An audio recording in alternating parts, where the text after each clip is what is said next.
خانەنشینانی وشیار فرێ و نادرێن. هەندێک لە میدیاکان و لەوان وەزیری کاریش ڕۆژی یەکشەممە 24 خاکەلێوە هەراوهوریەکی زۆریان وەڕێخست و ئیدعایان کرد کە گوایە هەواڵێکی خۆشیان بۆ خانەنشینانی سندوقی لەشکری پێیە. هەواڵە خۆشەکەش ئەوە بوو کە کابینەی پزیشکیان ئەمڕۆ ئەو 20% زیادبووی کە بەڵێنرا بوو دەخاتە سەر حسابەکانیان. یەکێک لە بەناو کارناسە خۆفری و دەرەکان زیادبوونی 20% بە ڕێژەیەکی بەرچاو ناوبردووە و وتوێتی کە لانیکەمی هەغدەستی ئەو خانەنشینانە دەگاتە 11 ملیۆن و 700 هزار تمەن. ئەمە لە کاتێکدایە کە تەنانەت هەندێک بەرپرسی دەوڵەتی دانیان بەوە داناوە کە هێڵی هەژاری بۆ خێزانێکی 4 کەسی نزیکەی 36 ملیۆن تمەنە. ڕێکخراوە سەربەخۆ کرێکاریەکان ئەم ژمارەیان بە 6 ملیۆن تمەن لە مانگدا خەمڵاندووە. ژمارەیەک لە خانەنشینانی سندوقی لەشکری ڕۆژەکانی یەکشەممەی هەموو هەفتەیەک لەگەڵ خانەنشینانی دەستەبەری کۆمەڵایەتی بە دروشمی تەنیا لەسەر شەقامەکان بەدەستدێت مافەکانمان لە کۆبوونەوە ناڕەزایەتی و ڕێپێوانەکاندا بەشداریان کردووە و فریوکاریەکانی بەرپرسانیان بە دروشمی خەباتکارانە بەگاڵتە گرتووە. بەپێی راپۆرتی ماڵپەڕی سیاسی هەواڵی پەیام ڕۆژی یەکشەممە 24 خاکەلێوە ژمارەیەک لە خانەنشینانی دەستەبەری کۆمەڵایەتی لە تاران، شوش، ڕاشت، ئاهواز و کرماشان لە ناڕەزایەتی بە جێبەجێ نەکردنی داواکاریەکانیان سەر لە نوێ لە بەردەم ڕێکخراوی دەستەبەری کۆمەڵایەتی شارەکانی خۆیان کۆبوونەوە. خانەنشینان هەروە کۆبوونەوەکانی پێشوو خوازیاری جێبەجێکردنی دروستی مادەکانی 96 و 111 یاسای دەستەبەری کۆمەڵایەتی، باشترکردنی هەغدەست و بارودۆخی ژیانیان، پێشکەشکردنی خزمەتگوزاری تەندروستی بێبەرامبەر و دانەوەی قەرزی دەوڵەت با ڕێکخراوی دەستەبەری کۆمەڵایەتی بوون. داواکاریەکانی تریان برێتی بوون لە زیادکردنی هەغدەستەکان بەپێی تێچووی ژیان و بەپێی پێوەرە یاساییەکان و هەروەها هاوتاکردنی تەواوی هەغدەستەکان. تەنها خانەنشینانی لەشکری، کێشوەری و دەستەبەری کۆمەڵایەتی نین کە بە شێوەیەکی بەردەوام لە یەکێک لە ڕۆژەکانی هەفتەدا داواکاریە بژێوی و سیاسیەکانی خۆیان بەگوێی هەمووان دەگەێنن. بەپێی هەواڵی پەیام ژمارەیەک لە خانەنشینانی فولادیش ڕۆژی یەکشەممە 24 خاکەلێوە لە ناڕەزایەتی بە وەڵام نەدانەوە بە داواکاریەکانیان لە تاران، ئێسفەهان و مازەندەران دەستیاندایە کۆبوونەوە و خۆپیشاندان. ئەم خانەنشینانە بە هەڵگرتنی پلاکارد خوازیاری هاوتاکردنی هەغدەستەکانیان بە پێی کۆنووسی 15 ڕەزبەری 1402 بوون.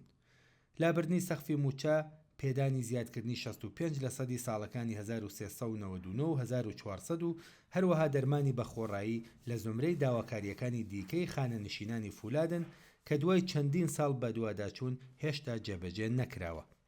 خانەنشینانی پیشەسازی فولاد ڕایانگەیاند بەهۆی ئەو کێشانی کە بۆ بیمەی تەکمیلی پێشهاتووە ئەوان ناچارن بۆ خۆیان تێچووی زیادە بۆ چارەسەری نەخۆشیەکانیان بدەن و سەرەڕای ئەوەش دیستانیش خزمەتگوزاریەکی تەندروستی گونجاو وەرنەگرن. بەپێی راپۆرتی ڕۆژنامەی ئیقتصاد ئاماری خانەنشینان لە ئێران تا کۆتایی ساڵی 1400 گەیشتووەتە 6 ملیۆن و 388 هزار کەس. بەپێی ئەم راپۆرتە زۆرترین ژمارەی خانەنشینان لە ئێران سەر بە ڕێکخراوی دەستەبەری کۆمەڵایەتین. ڕێکخراوی دەستەبەری کۆمەڵایەتی لە ئێستادا 15 ملیۆن و 130 هزار و 15 کەس بیمەکراوی سەرەکی هەیە. لەم پەیوەندەدا 3 ملیۆن و 588 هزار و 374 کەس موچەخۆر لە سیستمی ئەم ڕێکخراوەدا تۆمار کراون. بەواتایەکی تر تا ساڵی 1400 زۆرترین خانەنشینەکان بریتی بوون لە کرێکارانی ڕەنجدیتووی بوارە جۆرا و جۆرەکانی پیشەسازی، کەشتوکاڵ و خزمەتگوزاری. نزیکەی 65% ئەم ژن و پیاوانە لانیکەمی هەغدەستەکانیان پێ ئەدرێت و زۆربەی نزیک بە تەواویان لە ژێر هێڵی هەژاری داژین. هەڵسوڕاوان و پێشڕەوانی ئەم خانەنشینانە لە ماوەی ساڵانی ڕابردوودا لە شارە جۆرا و جۆرەکان هەرچی زیاتر لە یەک نزیک بوونەتەوە و ڕێکخراوەکانی خۆیان پێکهێناوە. لە نێوان ڕێکخراوەکانی خانەنشینیدا دەتوانین ئاماژە بە شۆڕای خانەنشینان، یەکێتی سەراسەری خانەنشینانی ئێران، گروپی یەکێتی خانەنشینان، ئەنجومەنی خانەنشینانی بەشی پەیوەندیەکان و چەندین ڕێکخراوی دیکە بکەین. هەڵسوڕاوان و پێشڕەوانی ئەوان هەوڵیان داوە پەیوەندی لەگەڵ یەکتر پتەوتر بکەن و ڕێکخراوێکی سەرتاسەری ئێرانی پێک بێنن. گروپی یەکێتی خانەنشینان جۆزەردانی 1402 لە بەیاننامەیەکدا ئەو چەند خاڵی خوارەوەی وەبیرهێنانەوە. هەر ئێستا ڕێکخراوی جۆراوجۆر لە بەشە جیاوازەکانی خانەنشینان پێک هاتوون و بە شێوەی جا لە یەکتر چالاکیەکەن. ئەم چالاکیە تاکوتەرانە کاریگەری و ڕنگدانەوەیەکی ئەوتۆیان نییە. کاتی ئەوە هاتووە کە کۆتایی بەم پەرژ و بڵاویە بهێنرێت.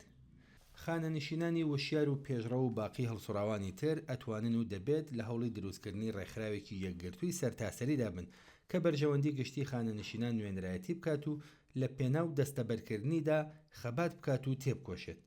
ڕێکخراوێکی ئەوتۆ دەتوانێت ئەو ناڕەزایەتیە زۆر و بەڵام پرژ و بڵاوانەی ئێستا بەیەکەوە گرێ بدات و بەرپرسان، دامەزراوەکان و تەنانەت دەوڵەتیش بە شێوەیەکی گشتی بخاتە ژێر گوشار و ناچاریان بکات داواکاریەکانی خانەنشینان قبوڵ بکەن. هەڵسوڕاوان و پێشڕەوانی خانەنشینان کە خۆیان بە بزوتنەوەی خانەنشینان ناوی دەبن لە ماوەی 2 ساڵی ڕابردوودا هەوڵیان داوە بە ناسینی هەرچی زیاتری پێشڕەوانی تر لە شارە جۆراوجۆرەکان بەرەو پێکهێنانی ڕێکخراوێکی سەرتاسەری لەو چەشنە هەنگاو بنن. ئەوان هاوکات هەوڵیان داوە لەگەڵ هەڵسوڕاوانی بزوتنەوە کۆمەڵایەتیەکانی تر و بە تایبەت بزوتنەوەی کرێکاری و بزوتنەوەی ژنان پەیوەندیەکی چڕوپڕ دروست بکەن. ئەوان هەروەها خۆیان لە چوارچێوەی داواکاریە بژێویەکاندا سنووردار نەکردووە، بەڵکو دروشم و داواکاریە سیاسیەکانی خۆیان دژ بە ئۆرگانە سەرەکیە دەوڵەتیەکان و دژ بە گەندەڵی جێگیری ڕژیمیش هێناوەتە گۆڕێ. ژنان و پیاوانی پێشڕەوی خانەنشین بە ئاشکرا پشتیوانیان لە ئاخێزی شۆڕژگێڕانەی ژیان ئازادی کردووە، قارەمانیەکانیان ستایش کردووە و هەوڵی دڕندانەی بەرپرسان و مەئمورانی سەرکوتگەریان بە توندی مەحکوم کردووە و خوازیاری کۆتایی هاتنیان بوون. خانەنشینانی خەباتکار لە نێوان داواکاریە سیاسیەکانی خۆیاندا بە شێوەیەکی بەردەوام خوازیاری هەڵوەشانەوەی سەزای ئیعدام و حکمی ئیعدامی وەریشە مرادی، پەخشانی عەزیزی و شەریفە محەممەدی و هەروەها ئازادی سەرجەم زیندانیانی سیاسی بوون.